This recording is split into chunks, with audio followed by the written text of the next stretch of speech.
ई है हमर सोन चिरई सुमन और हम हैं विजय। हमर बियाहे के लड्डू तो लोग बचपने में खा लेलस, बाकी हम मेहरारू के प्रसादी खातिर जवानी में भी तड़पत बानी। जब सब आइडिया फॉर्मूला फेल हो जाला ना, एक के आइडिया काम आवेला। कौन? गूगल बाबा। लड़की पटावे के तरीका। एक नंबर का लफुआ है, मुझे तेरा चरित्र पता है। छेड़ता है लड़कियां, चुम्मा चाटी करता है।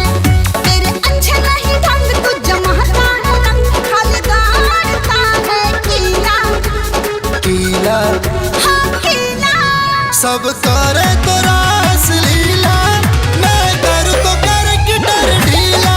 प्रणाम प्रणाम प्रणाम ससुर जी। ए तिवारी बतावा कैसन जोड़ी लगा था? एकदम बेमेल, 16 आना फेल। तोहरा के तो हम अपन घर के ना नौकर भी ना बनाई, बड़ा आइले सपना देखे रानी बनावे के। चलती है हसीना तो उड़ता है धूल, और जब दो दिल मिलते हैं तो खिलता है फूल। अरे ही कहाँ से आ गई? ससुरारी में आवे खातिर परमिशन की जरूरत होला। कचरा साफ कराई यहाँ से। बौगी से हमारा मिले न देला, लागता बेटी के राखी अकेला, हर दमाक देखावेला। दादा रे दादा दमाद के अपना ससुरा बड़ा सतावेला। और ई का पति पत्नी ससुर दामाद के नौटंकी लगौले बाड़ो, हमार परिचय के भी लायक नहीं खतू।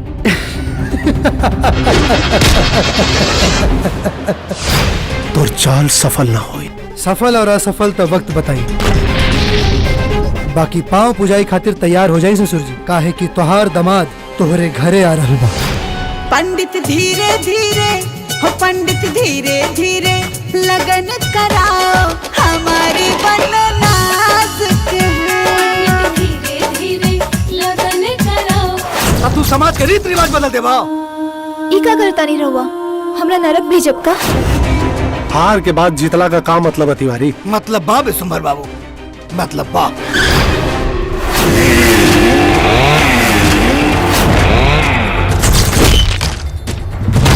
कुत्तों की तादाद से हम डरा नहीं करते,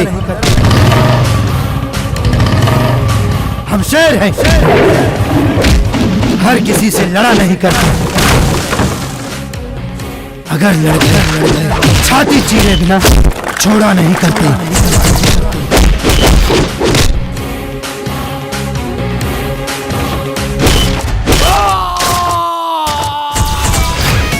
मेरा किया घर में कप बिगाड़ दिया रे, अंडा खा करके झंडा वो काट दिया रे। पहला राहत में ही सैया ने बवाल कर दिया, बवाल कर दिया। चुम्मा ले लेके गाल लाल लाल कर दिया। चलो बेटा, शहर के माटी अभी संभर के चमड़ी के कुत्ता के चमड़ा बना दे ले बा।